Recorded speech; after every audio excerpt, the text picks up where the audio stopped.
আমাদের সবার ভিতরেই এইরকম হয়তো একটা টেন্ডেন্সি থাকে যে কোথাও খরচা করতে গেলে সেখান থেকে যতটা বাঁচিয়ে পারা যায়। এইরকম একটা ছোট্ট অভিজ্ঞতা আজকে হয়েছে। মাঝে মাঝে এরকম ঘটনা চোখে পড়ে, তো আজকের ঘটনাটা বলি। প্রতিদিনের মতো বাসে করে অফিস যাচ্ছিলাম। বিভিন্ন লোকের ভেতর এক ভদ্রলোক তার ছোট মেয়েকে নিয়ে স্কুলে দিতে যাচ্ছিল। মেয়েটি একটি প্রাইভেট স্কুলে পড়ে। তো বাসে যথেষ্ট ভিড় থাকায় ওই ভদ্রলোক আর তার মেয়ে দুজনেই দাঁড়িয়ে ছিলেন। কিছু দূর গিয়ে ভিড় কমে যাওয়ায় একটা সিট ফাঁকা হয়। তো ওই ভদ্রলোক তার মেয়েকে ওই সিটে বসিয়ে দেয়। এখন পরে যখন কন্ট্রাক্টর আসে টিকিট কাটার জন্য, তখন ওই ভদ্রলোক একজনের ভাড়া কাটেন। তো কন্ট্রাক্টর বলে যে বাচ্চারও ভাড়া লাগবে। তো ভদ্রলোক বললেন যে ও তো এখনো বাচ্চা, বাচ্চার আবার ভাড়া কিসের?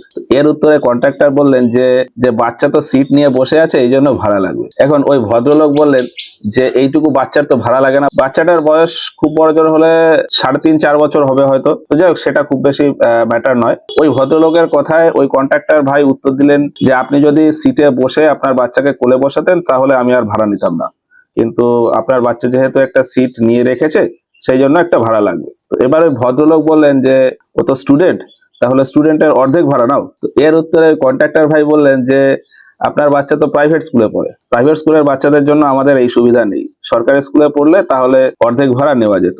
আর সরকারি স্কুলের ক্ষেত্রেও আমাদের ছোট একটা কার্ড দেওয়া থাকে, ওই কার্ড দেখালে আমরা সেটা কনসেশন করি। তো আপনার বাচ্চা যেহেতু প্রাইভেট স্কুলে পড়ে সেক্ষেত্রে তার ফুল ভাড়াই লাগবে, আর যেহেতু সিটে বসে আছে সেই জন্য ভাড়া লাগবে। তো যাই হোক, ভদ্রলোক আর খুব বেশি কথাটা না বাড়িয়ে ওনার আর ওনার বাচ্চার ভাড়া দুটোই দিয়ে দিলেন। দিয়ে তারপর নির্দিষ্ট স্থানে এসে ওই ভদ্রলোক তার মেয়েকে নিয়ে নেমে গেলেন। এখন এই সিচুয়েশনে আমার যেটা মনে হলো যে ওই ভদ্রলোক চেয়েছিলেন যে যদি 10 টাকা বেঁচে যায়, ওনার জায়গায় আমি থাকলে আমিও হয়তো ওইরকমই ভাবতাম। তো যাই হোক, এখানে আমার ঠিক ভুল কাউকেই কিছু মনে হলো না।